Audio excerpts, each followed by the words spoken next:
Welcome to Sober Dad Crew, the podcast where we talk about all things sobriety, recovery, parenting, music, tattoos, work, and more.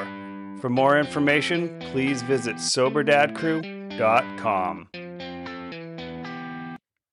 My guest this episode is actor and director Jesse Bush. It turns out Jesse and I are separated by about 1 degree of separation and are connected by our involvement in the Hangar Theater in Ithaca, New York. Jesse, welcome to Sober Dad Crew. Thank you. So we are, I don't know, is it 1 degree or 2 degrees of separation? I think it's 1. I guess it's 1, right? So we're connected by a mutual acquaintance in Ithaca. I'm broadly in the Ithaca, New York area, and you spent some time here at the Hangar Theater where I was on the board. So I don't think we actually ever met, but our worlds have connected. I was trying to figure that out when Glenn connected us. I was like, wait, I don't think Stephen was there when I was there. But then I sort of did my own poking around. I was like, yeah, it must have been. Because, gosh, it's been 10 years since I was in Ithaca. I just realized that the other day. Yeah, so I was on that board leading into COVID, a couple years before COVID started. And then, of course, theater and COVID got pretty challenging because you couldn't put people inside together. So, and I don't know if you followed any of this, because you're in LA now, but, the Hangar built the full outdoor stage.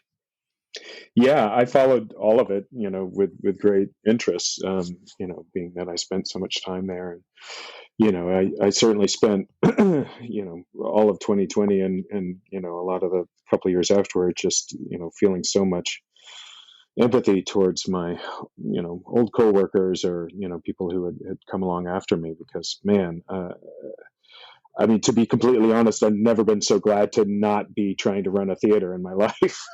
I mean, it was incredible. And it's not come back. I mean, it was hard, even with all the payroll protection plan and all those things. I mean, as a board member, I just kept saying, I just want everyone to have a job. I don't even care if they're working. Because I personally was scared that I was going to not have a job. I think in that time I was more scared about not having income than I was about getting sick. Right. And probably I'm not alone in that. Yeah, absolutely. I mean, it's it's funny. I spent, most of my professional life, even my not before professional life working in theater up until 2014. And, I don't have to tell you, as somebody who's been on boards and things like that, it was never easy. There was never like, what are we going to do with all this money and all these people that just want to see theater all the time? So such a long line, especially if you're not just doing those handful of musicals that everyone wants to see. Yeah, correct. Right. Yeah, if you're, and no shade on that, because you like what you like, and if people like those, that's great. But if you're trying to do something a little different and you're not in New York or Chicago or somewhere big, it is pretty tough. Yeah. Well, that was what was so interesting about making theater in Ithaca, because I worked both on the staff of the Kitchen Theater and the Hangar Theater, and worked at both those theaters.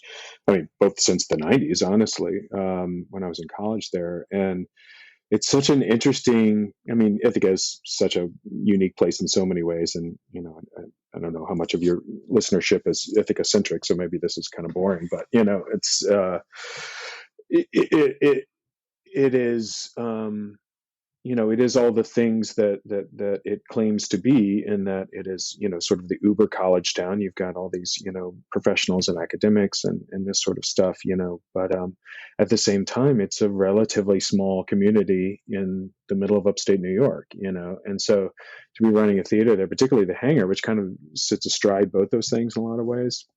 It was always interesting from a programmatic point of view, and trying to run it from the artistic side, how to balance those things so that we were, serving an audience, because we had to pull from an audience that was larger than just the Ithaca urban area. And so trying to balance those things was always an interesting act, so to speak. Yeah, yeah, absolutely. And now that we've set the stage, so to speak, I'm going to kind of jump in the way I usually do, which is to Yeah, ask you how many kids you have. I have two kids.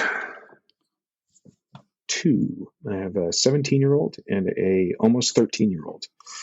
All right, I have a 17-year-old as well, and a Oh, wow. 12-year-old, and an 8-year-old, and a 21-year-old. So I've got the younger two, as I Uh-huh. probably say this every episode for context, are my stepkids, but they're really just my kids. I don't differentiate, and then the other two are not. So yeah, 17's kind of a cool age. Like they're getting ready to launch.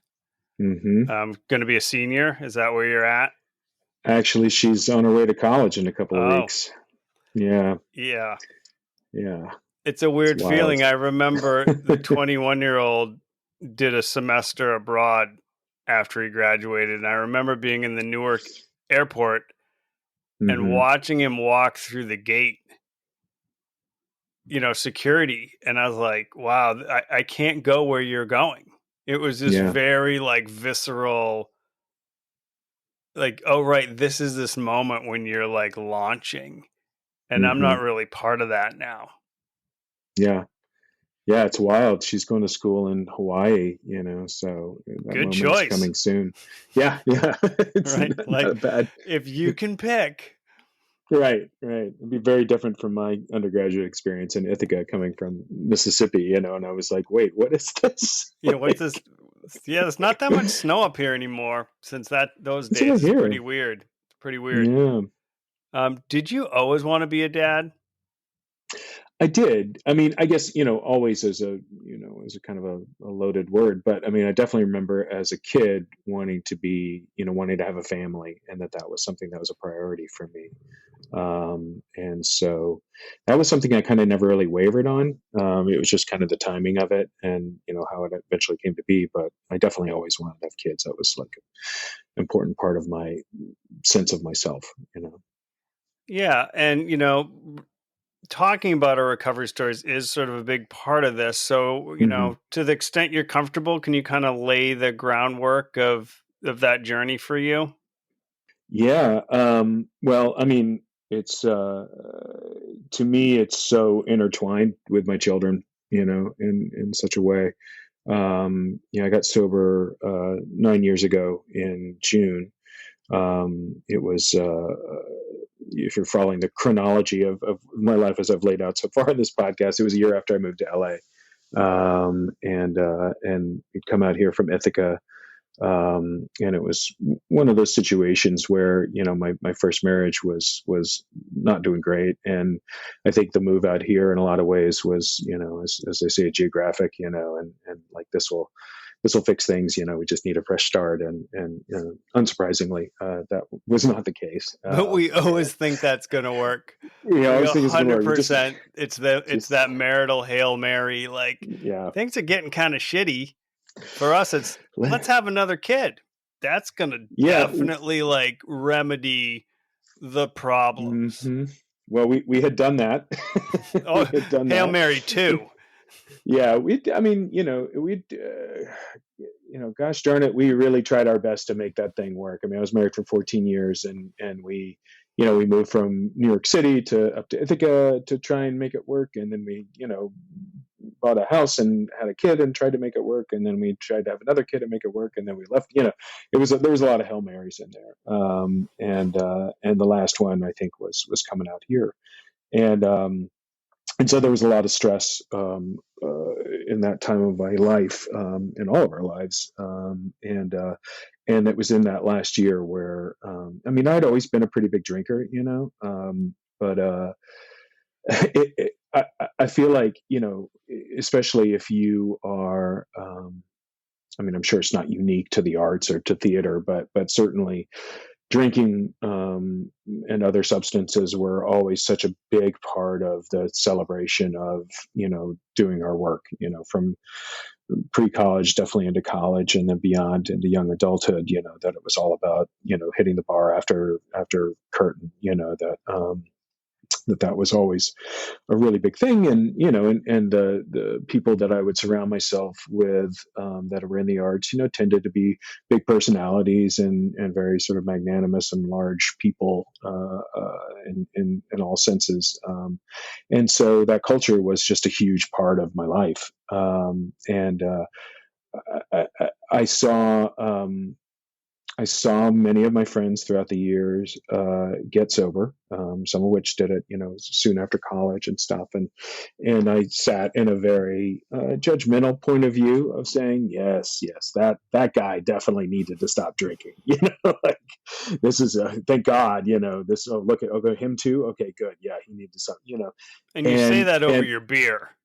Oh, 100%. Yeah. A beer and a shot, probably, and because I have it together, and I always, sort of my place in those social circles was often, or at least I perceived it as being the kind of the guy who was taking care of everybody else.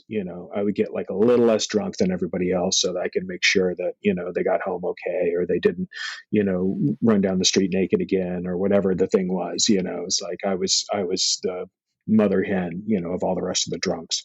And in retrospect, it seems pretty clear to me that that was a very easy way for me to mask my own issues from myself, because other people were worse than I was, and I was taking care of them, so therefore I couldn't be an alcoholic or anything like that.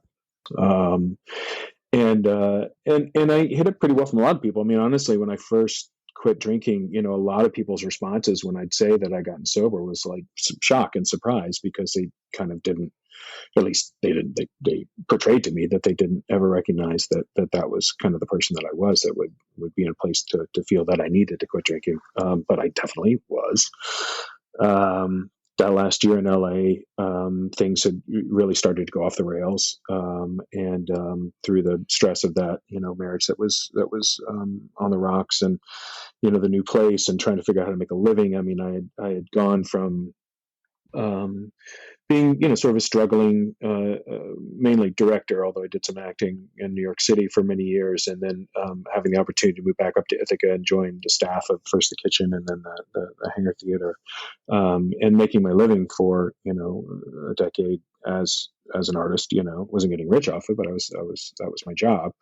I had to come back to bartending again, and doing all the stuff that I had done in my 20s, to make it work in New York. And it was a lot. And I was doing event bartending and things like that. And, there was just booze everywhere. And I was back to a place where I was driving all over the place, and there was a lot of drinking and driving going on, and then things at home weren't great. And long story short, it was Father's Day of 2015, and I started drinking in the morning and drank all day, and got into a huge fight with my ex-wife, and the kids saw it, and they woke up and they saw it, and I was not in a position where I could be cognizant of what they were going through and witnessing this at the time. And the image that will always stick with me, and well, I mean, period, is my younger kid at the time was would have been 4, actually 3, not quite 4, I think, yeah, because it was June, and she was in her bed, and things had calmed down, and I was calm again, and I was trying to get them to go back to sleep, and I remember reaching out to give her a hug, and her backing away as far as she could into the corner of the bed to get away from me. And it was in that moment that I was like, I cannot ever, ever, ever, ever do this again. Yeah, that's fucking heavy. Yeah, That's like maybe not as heavy as it gets, but like, you're supposed to be the safe one. Mm-hmm. Yeah. And so, and I didn't know what the hell to do, but luckily, like I said, I had some friends that had gone through it before. And so I started reaching out, and formed a community here in LA, and figured out how to get through a day and then another day, and just started putting those days together. And, like I said, now I've got 9 years worth of it, which is a lot of days. It's a lot of days. Yeah, I'm 14 and a half, I think. It's a little bit where Yeah. I've started to lose track. It's long enough Hmm. that I don't think about it at all. And I know that's not, not everyone ever ends up there, but it's a cool place to be. Did you do any kind of formal program, or just you built your I did. community? Yeah, no, I did. I was big AA for a long time. My relationship with that is a little bit different now. During COVID, I just kind of fell off from my meetings a lot and stuff. But actually, in the last several months, I've been feeling a little squirrely, as they say. So I've been to a few more and hoping to kind of up that a little bit more, because I do know that my life is better when I'm able to check in that way, and feel that support, and get. I think the most important thing about 12-step work for me is the opportunity to get out of my own head, and think about somebody else's issues, somebody else's problems, and connect in that way. And it doesn't, because isolation is, part of my addiction, and lives outside of it as well as an issue. So it's important for me to have some sort of connection there for sure. Yeah. What was the process of building back with your kids? I mean, ongoing. Um, it's yeah.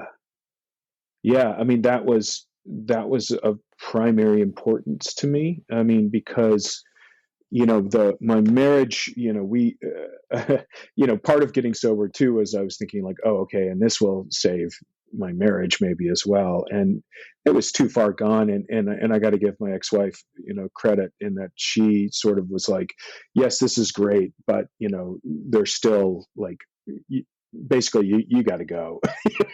And I was like, really? I thought, she was like, no, you got to go. I'm glad you're sober, but you still got to go. But which was, in the end, absolutely the best thing for both of us, and for the kids in the end, because it just, we just didn't work together. But but yeah, so that relationship being, I mean, obviously important to do healing with us as the mother of my children, but my kids, certainly became the primary focus of what that work was, as far as my day-to-day living amends, so to speak, with them, and trying to repair that. And and I messed up a lot. Like, I remember, like, I think it was maybe my maybe it was just my second. I want to say it's my third. It was my third sober birthday or anniversary, depending on where you're at. And I went to go take a cake at a meeting, and I wanted my kids to come with me, and it was just way too early, and way too, and I had, it's so self-involved that I didn't really think about it. I just thought it'd just be like, yeah, here's a thing, and I can say thank you to them and stuff like that. And they were too young, and it had not been, so it's like so many mistakes along the way. I mean, they were sort of essentially traumatized by that experience, but it takes so much.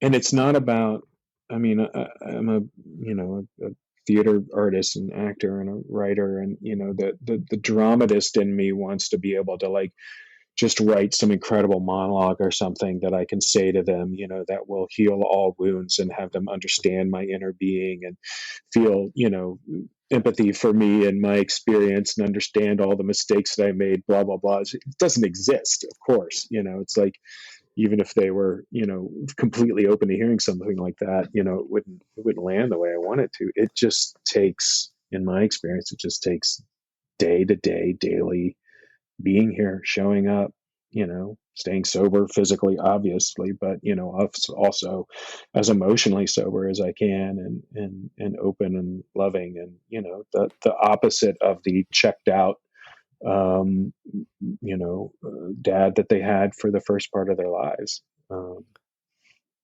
Yeah, because and they don't, saying I'm sorry is great, right? That's part of it, mhm, making amends. But in a lot of ways, your kids don't care. They just want their dad, right? They Yeah. want you to show up both at like whatever soccer, but just show up in their heart and Hmm. feel safe. And that is that day to day, right? You're like, I just Yeah. have to show up and show them. And Hmm. it can take a lot of time. I mean, I've talked to a lot of people, one guy whose daughter didn't talk to him for a year, and he Yeah. just kept, he let her have some space, but he didn't vanish. Hmm. Yeah, I mean, I think that's the most important thing, and I've made a lot of choices in my time here to prioritize them, which has been hard sometimes because it costs a lot of money to live here in LA. It's a really, the stakes are sort of high in the day to day living stuff, but there have been a lot of professional opportunities that I haven't taken or that I've done stuff, and I've been glad to do it so that I could be around to pick them up from school. That I can be around to have some weekend time with them, whatever it is.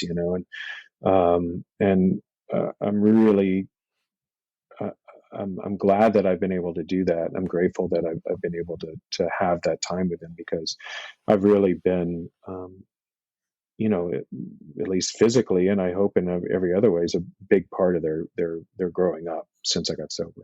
Yeah. How is your co-parenting situation?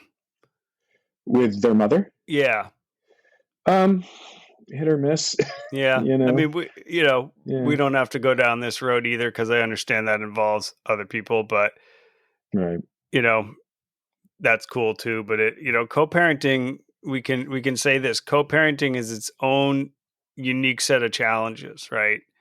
That you're 100%. trying to Yeah. work with this other person that you had some level of discord with, to put it Hmm. mildly, Hmm. right? And then you're like, but wait, we're still in this. This isn't Yeah. like a breakup, like, hey, that didn't work. See ya, right? Hmm. It's, oh, right. We still have to raise these human beings together.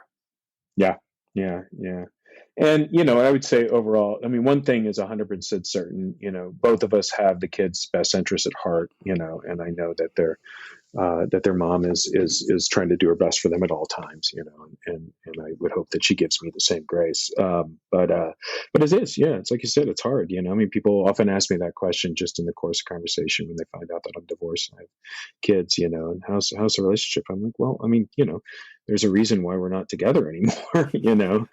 I mean, I've seen these things on TV, where people are like best friends after they get divorced or something and things like that. And I'm like, wow, that sounds amazing. I'm like, how does that happen though? Yeah, I mean, we have like a pretty strong relationship. I mean, we worked really hard at it, but she was like at my wedding, Hmm. and we've done all the holidays together. Things have pivoted a little now that I'm remarried, but we all like Hmm. do Thanksgiving together. So we just Yeah. kind of always push that stuff. And, my oldest in particular, that's like really important to him. He's like Hmm. the bringer together of people. That's like kind of his soul, Hmm. but it takes work, and it got easier over time, right? Because I remember just in my head saying, just got to let all that other stuff go Yeah. because it's about Yeah. the kids. Like, yeah, there was stuff, and the kids don't care about the stuff. The kids care about having mom and dad, and what, Hmm. that we're not in the same house. They don't necessarily love, but we need to make the best of what this is. Yeah. Yeah. We tried early on. We did some holidays together and things like that. And it wasn't like they were like some sort of disaster, but I think it was actually the kids who sort of pushed for more of a separation Right. with us. I mean, it's like our older daughter just graduated high school, and we were all there together at the graduation ceremony, and stuff like that. It's not like we cannot gather together when needed to, but yeah, I think that I remember we had done like a Thanksgiving together, and I remember my older daughter, was like, yeah, well, we can do it, just us this time. That's okay. Yeah, I was like, Well, and that's okay. listening to what the kids want, right? Hmm. Like that's part of it. If that's how they want to do it, then that's sort of putting the kids first and their needs first and their wishes first. So that makes a lot of Yeah. sense to me. Yeah, one would hope. Yeah. yeah, and I've had conversations, particularly with my older daughter, and talking about, I said, it's come up in recent past where I've said, is there any part of you that wishes like mom and I had stayed together, and she'll say very quickly, oh no, absolutely not. I'm like, okay, all right. Well, Well, yeah. I hope that's true on whatever level. I don't know how much trauma is wrapped up in that response, but at least you're not hoping for wishing things had been different in that way, or wishing things were different now. I mean, the good thing is that I'm now remarried, and to the only person I dated after I separated from my ex-wife, very unsuccessful, well, I guess successful, monogamist, I guess, in that way, but and my wife and I have a very different relationship than my ex and I had, and she's been around for 8 years now, and is a big part of their life, and they're able to sort of witness that relationship, which is important to me, because also she's only been with me since I've been sober too, which I think is a big part of it as well. Yeah. My wife and I are both sober, and that's what we know. And Mm-hmm. that's what, my stepkids only know me, Mm-hmm. as long-term sober. And I think it's important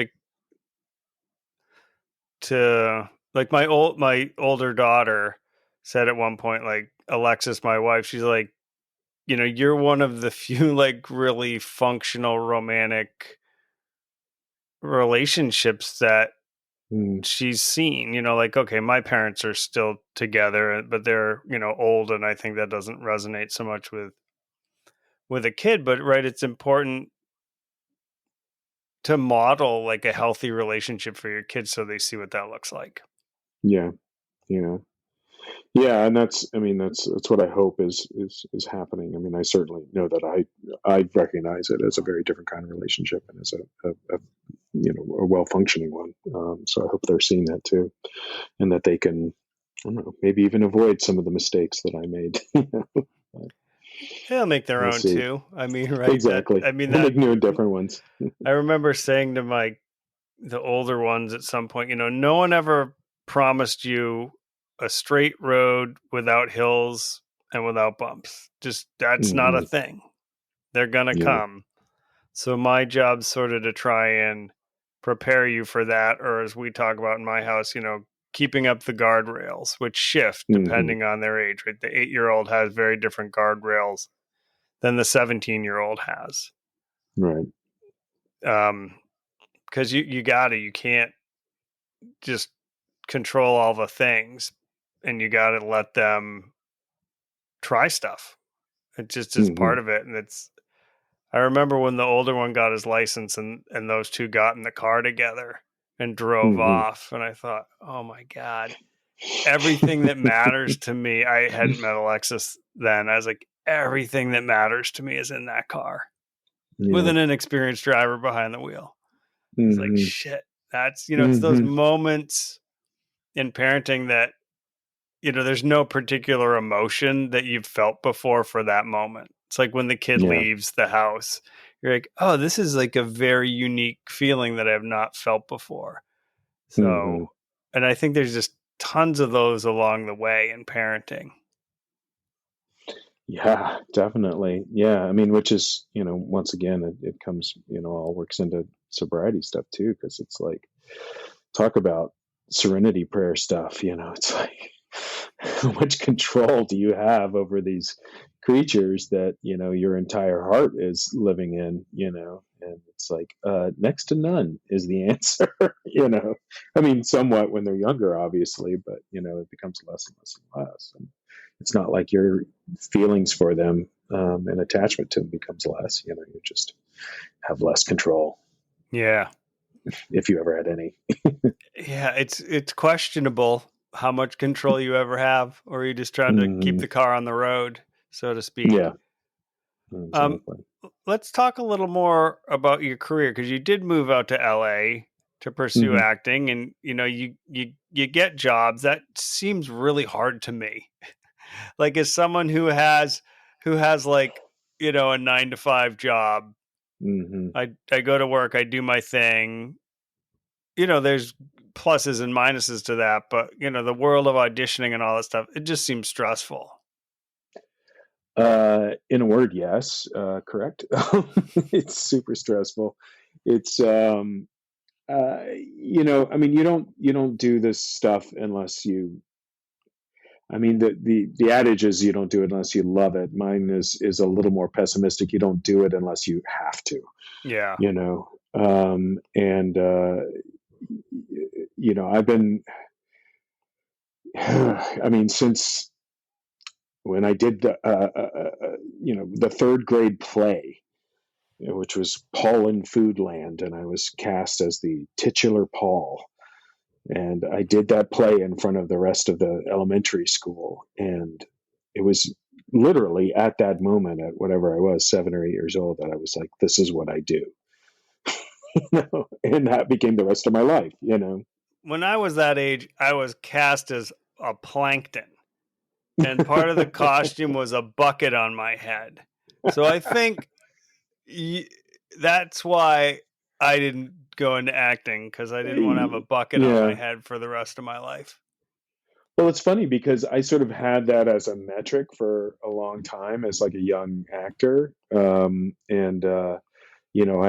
lived in a relatively small town in Mississippi as a kid, and my parents were teachers at the University of Mississippi, and grew up in Oxford, and there were a few different ways you could do plays there. And once I realized that was something I was interested in, I was doing all of them. And then when I was in high school, my mom actually found a theater camp for me to go to up in the Catskills in New York. It was back in the late 80s, early 90s, so it was just like, there weren't websites, but there was just like, I remember her having the pamphlet, that was sent to us, and it like listing off all of the alumni who had been on Broadway or were, movie stars or things like that, and I was like, okay, so if I go to this thing and I'm like third tree in the back, then maybe it's time to reassess, But then I went to that thing and I, got cast in the lead of the big musical, that was there. And the people who were running the camp, I remember conversations with, my parents and me when they came up to see it, and they were like, should he do this? And they were like, yeah, he should do this. Like, he can make it work. And then that went on to college. I went to Ithaca College, and got into, what is a pretty prestigious program there, and did well within that. But then I got out of school, and then it's like, okay, buddy, good luck, and all of those little metrics along the way that I had used to sort of judge, how I was doing and where I was coming along, those were all gone. And it was terrifying, honestly. And I had always, not always, when I was in college, or a little bit before, but mainly when I was in college was when I discovered a love for directing theater as well. And so when I got out of school, I was auditioning as an actor, and I was working mainly as a musical theater performer. But I really was not interested in doing that in general. And so I quit acting and just concentrated on directing for the better part of a decade when I was in New York. And that's what brought me back up to Ithaca when I was offered the job at the Kitchen Theater. And then, as these things happen, Rachel Lampert, who was the artistic director there, long time, retired and then unretired and now recently retired again. Rachel had written a musical, as she often did, and she said, well, you're going to play a part in it. And I said, well, Rachel, I don't really act anymore. And she said, basically, shut the fuck up, you're in the play. And I was like, okay, sure. Yeah, if anyone else out there knows Rachel, that's 100% true. That's Rachel. It's like, no, there's not a discussion here. And so, I did this really fun musical that Rachel wrote, and essentially wham bam, rediscovered my love for performing. Now that it wasn't attached to professional, obligations and stuff. And so, I then sort of became again what I had been, as a younger man, which is that, I direct and I act and I direct and I act. I kind of go back and forth between those things. And I was also, both at the kitchen and then eventually at the hangar, an administrator of the theater as well. But long story short, or this long story maybe a little shorter, it was in that process, and I had an opportunity to come. I got the strangest gig of all time in one of the stranger movies of all time, which was I was cast as the sort of on-set scene partner for Michael Keaton in the movie Birdman. And if you're familiar with that movie, Michael's character in it is sort of having conversations with himself as his alter ego, which is this, superhero that he played in a movie. And they needed somebody on set to do the scenes with him. So it was never seen, but I spent, 6 weeks on set with Michael Keaton and Alejandro Gonzalez Inarritu, who directed the movie, and all of the other amazing people that were involved in that. And it really lit a fire under me, having done theater for so much of my life, then never really having had the opportunity to do screen work. That was undiscovered country for me, and sort of a wild oat that I hadn't sowed yet. And so at the time, the decision was, do we go back to New York with, my ex-wife was with at the time, because at that point we then had 2 kids, or do we do something different? And she had always been interested in living in LA, and so that's why we came out here. And I remember her saying, well, I'll give you a year to like establish yourself as an actor. And even as optimistic as I might be about these things sometimes, I was like, that's no way that's going to work. It's going to take a lot longer than that. And by gum, it has, and I still don't make my living entirely as an actor. I still have to supplement it with restaurant work and things like that. But I have been lucky enough to do some fun things, in the 10 years that I've been here. And my career is maybe not as quickly as I would like, but it's steadily growing along the way as well. So. Yeah, it seems like a combination of hard work, but also some luck, right? And you can't really control the luck. You can control, the hard work. And your story about theater camp reminded me. So I was a serious saxophone player, up into college. And I remember, I think it was my sophomore year of high school, and I went for the first time to a music camp at the University of New Hampshire. So I was from a small town in Maine, played in all the groups, top person in all the groups. All of a sudden, I'm at a camp with people from all over New England. So people from Boston, and I didn't make a jazz group that year. Mm-hmm. And that's like the second day of camp, right. 2 weeks long. Yeah. And it was hard, and I was sort of telling this story recently to my 12-year-old about sports related stuff, and like, you got to try, but remember, working hard matters. And if you don't get what you want, figure out how to get there. And so I left that camp and I worked my ass off, like practicing 3 hours a day for the next year, and came back and killed it. Nice. And I was like, what a formative experience that was at a young age. Because I was like, oh, you can like get knocked down, but how you get up matters, and like where you're going to go. And I think that's really sort of served me well in a lot of ways, but it was such a good life lesson. And I think in life, you also see people who haven't kind of had to work hard or hadn't struggled when they were young. And I think you can tell a lot of adults who is it, Brene Brown, who said, show me a kid that didn't struggle and I'll show you a dysfunctional adult. Yeah, exactly. Yeah, it's such an important lesson, yeah, I love it. I love it when, they do these Hollywood tales and there's some like, 28-year-old actor and they'd be like, he's not just an overnight success. He's been working at this for years. And I'm like, oh, really? Well, I It's like, interviewed, show me the 50-year-old guy. yeah, I interviewed Art Alexakis of the band Everclear, and I was in Portland when they were like breaking. And I Hmm. was like, yeah, you guys just seem to really blow up. And he's like, Jesus, no, I was in like 5 bands before that. Like, Hmm. he's like, that's what everybody sees because they don't Right. see you until all of a sudden, like at that time, you're on MTV, right? They Hmm. don't see the years of like hauling your own gear, like working 3 jobs to like make ends meet so you can just try and do your art. Like people don't see that. And I Yeah. was like, oh yeah, point taken. Like Hmm. there's probably a few exceptions who just blow up when they're super young or whatever. But most people, well, most people doing any kind of art are not making a lot of money doing it. Right. They're doing it, as you say, because they have to. Hmm.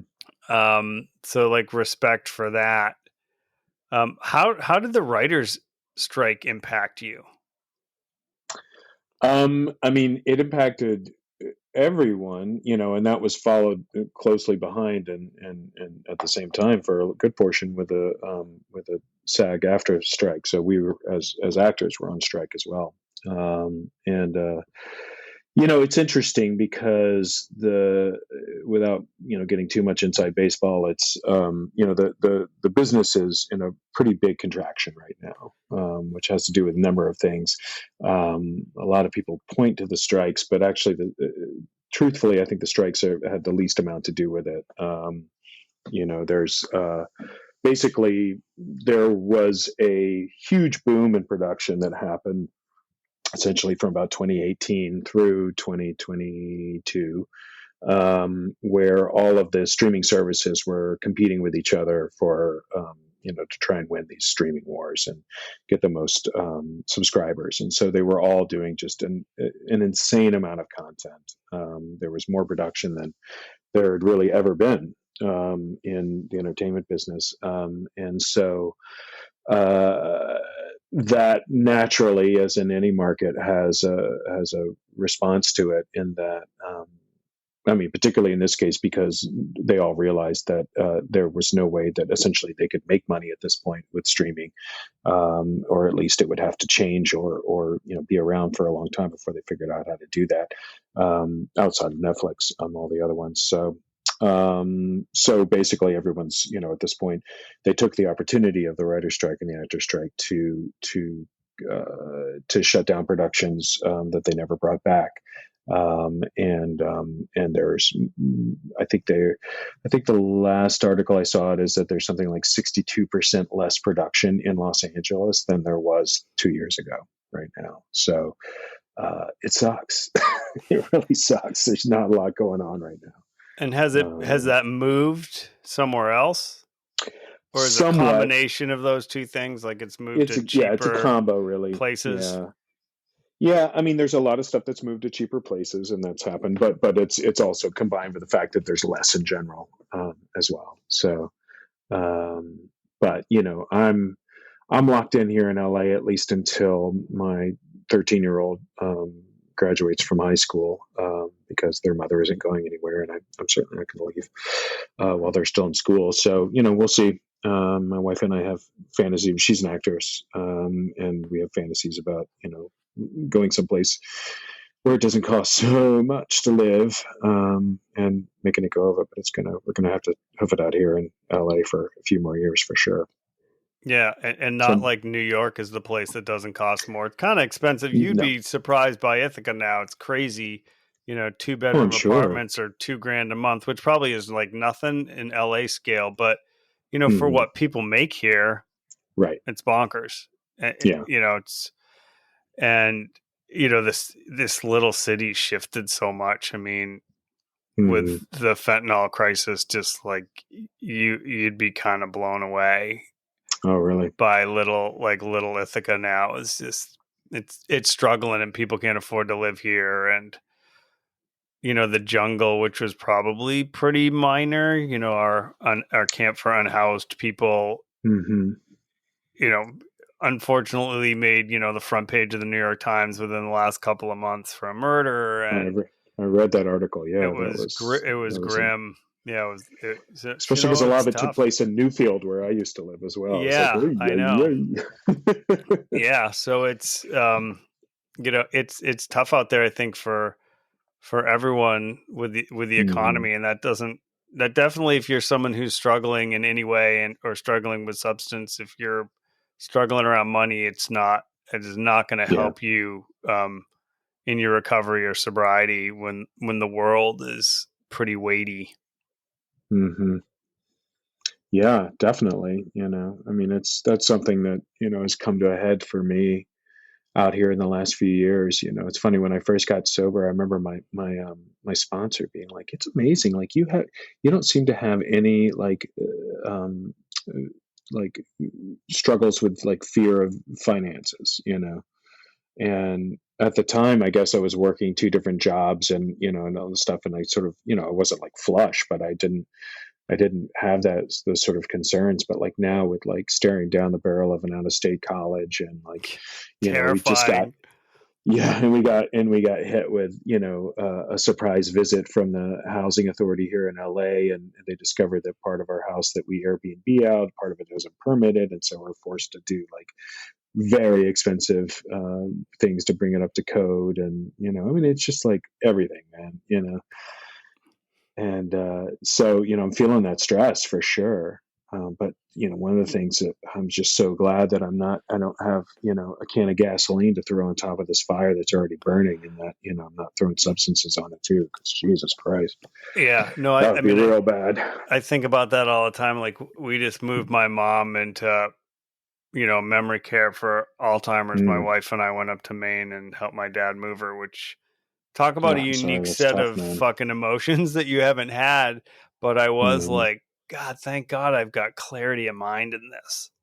And I'm Hmm. not making this like selfish and about me or any of those things. Like, Hmm. that's the gift of it to me, Hmm. which, and every day that's a gift, is like, oh, I just have clarity of mind and clarity of heart. Right. Yeah, yeah. It's like trying to struggle through this stuff. I mean, I think about it all the time, obviously, it's like, and and I never, thank God, I never up to this point ever feel like this would feel better if I put a drink in my hand, or more importantly, down my throat. I don't, that thought does not cross my mind, and I'm extremely grateful for that. But it is, there's that part of me that still wants to escape, that's for sure. And it's only through the support of my wife, and and the work that I've done, and in 12 steps and things like that, that give me at least a fighting chance of using some tools that are a little more healthy, to uh, take on these incredibly stressful things that still come to your life, whether you're sober or not. Yeah, the drink in the hand thing randomly. Did you watch Cheers? And Yeah, yeah. like any, so Sam, like, was an alcoholic. Like, that was Hmm. sort of the basic concept of that show, who owned a bar. And I can't even remember the episode or when it was, but there were some stresses going on, and he pours a beer, Mm. and people are Yeah, like, I remember and this he's like episode very trying to like distinctly. ultimately like slide it along the rails of the bar or something, but everyone's, Hmm. I'm doing a terrible job sort of telling the story of that show, but it just sort of like, I guess I'm not sure if it counts if it's in your hand, but probably keeping it out of your hands a good Yeah. scenario. Well, I think about that show all the time because I bartend, Yeah, and right. and people of a certain age, when they find out I'm sober, they're like, "Oh yeah, it's like Sam Malone." Cheers, And I'm like, yeah, kind of. But that was just always the way, when I was in New York, that was always my survival job, was bartending. And and when I did it previously, I did it real drunk all the time, and now I do it completely sober, which people are sometimes amazed at. They're like, how do you do that? Or I've had other people who are in recovery who are like, there's no way I could do that. And for me, it's not. I mean, the job has its own annoyances, regardless. But But as far as, putting any kind of recovery in danger for me, it doesn't strike me that way at all, because it's like I'm going to a meeting every time I go to work, because it's I Right. could just look Yeah. across that bar and just be like, I don't want to be her, I don't want to be him, Yeah. I don't want to be that guy over 100%. there. Yeah. Makes it real easy. And it's easier to look at that when you're not also drinking, like, your Hmm. earlier story about, like, oh yeah, of course that person, but not me. Right, right, exactly. Yeah, Well, we always yeah. say, and this is sort of my wife's thing, she's a therapist, but she always talks about keep your side of the street clean. Hmm. And we say that to the Yeah. kids, or we don't even have to say it. We just go whoosh, whoosh, whoosh, whoosh, Hmm. whoosh. We just make the sweeping sound like, oh, we know. But like, Right. that's also just such an important thing for adults too, right? Like, Hmm. you worry about yourself, keep yourself on the right path. Hmm. Other people are going to do what they're going to do. Yeah, and you have no control over them. Yeah, I mean that's something, especially even as early as elementary school, but as the kids get older through middle school and high school, and you see a little dramas happening and things like that. It's like, yeah, keep your side of the street clean. That's all Yeah, you can do. 13 too, like middle school is just The so I don't worst. remember it being this bad. The only reference I had once, my older kid got there, and now, my younger kid's right in the middle of it, was, I had one of my, I was associate artistic director at the Hangar, and I also ran all the education programs. And so every summer we would do the Next Generation School of Theater, the sort of summer camp for kids. And every time I would, and I would often assign myself, because it's like, give yourself the hardest job. I would assign myself to either direct or teach within the middle school age group of that. And man alive, those kids were just the meanest people I've ever seen in my life. Like, to me as an adult, Yeah.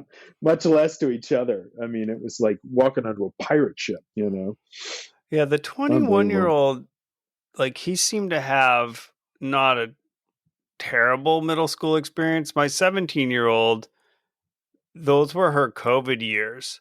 So she went Yeah, yeah. home in COVID and did not sit back in that school until she could go to the high school.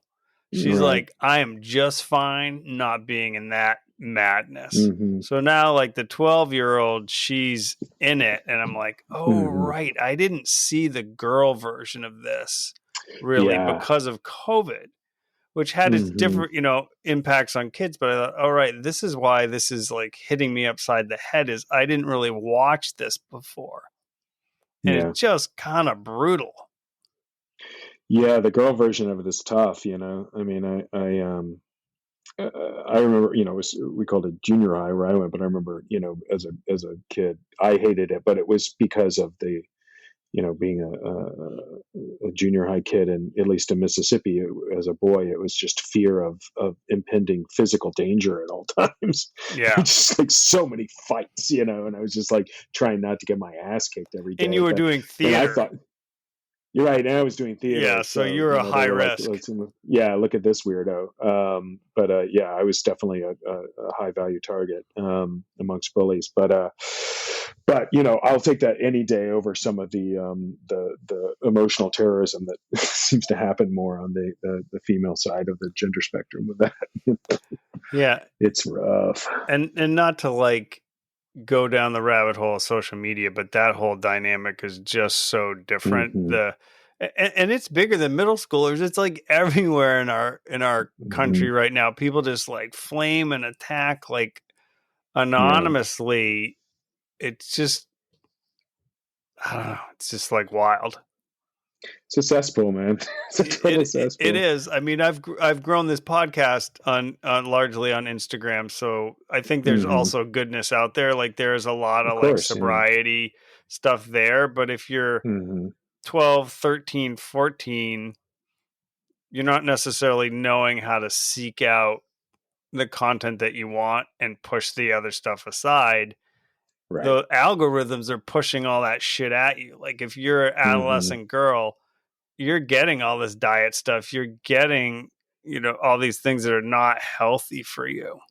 Hmm. Yeah.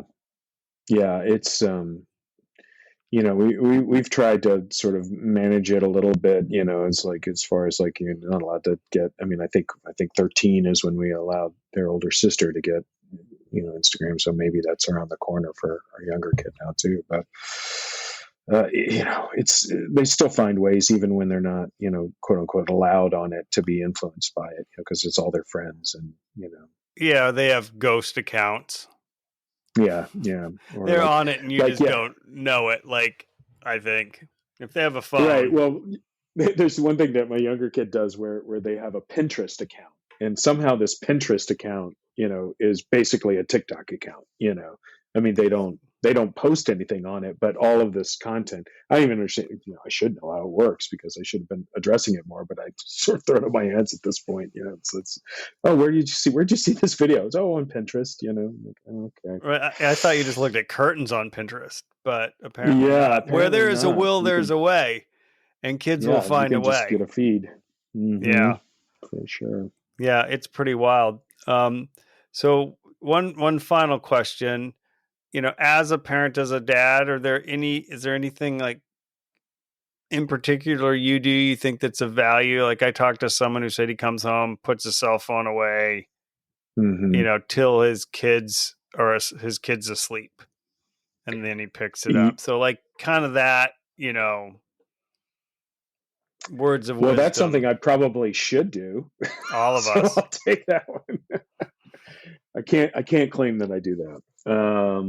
But words of wisdom that I got. I mean, that it feels so inappropriate for me to give anybody advice on how to be a dad. But I mean, not to not to put myself down too much, but wow.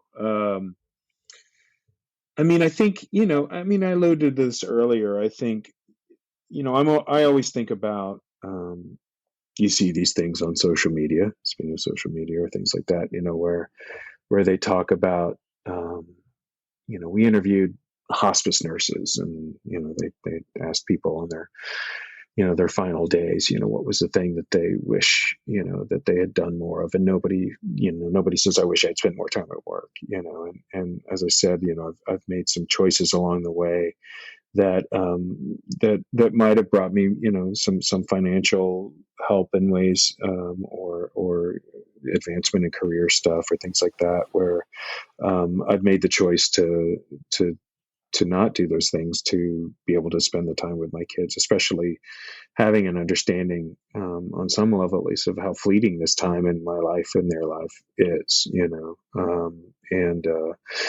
and so I guess, if any, advice I would have, because it's certainly nothing that I've ever regretted, which is to be able to spend more time with them, whether it's doing something that is on the surface incredibly meaningful, taking a trip, or, going to a museum, or whatever the thing is, or simply just, sitting, watching a movie with them on TV, or even just, puttering around the same house at the same time, that time, I think, is extremely valuable. And I hope that they look back on their childhood and recognize that, not recognize, but appreciate, the time that they were able to have with their family and with their dad. But I know for 100% certain that I will look back on this time and appreciate that, and value it. So, yeah, I guess, if anything, that's what I'm going to say is make the choices that can give you the time, because, this is all fleeting. Yeah, that is awesome, and that's what I tell new parents all the time. Is like, you Mm. are going to blink and your kid's an adult. Yeah. That the years are like seconds. I mean, it's just Hmm. crazy.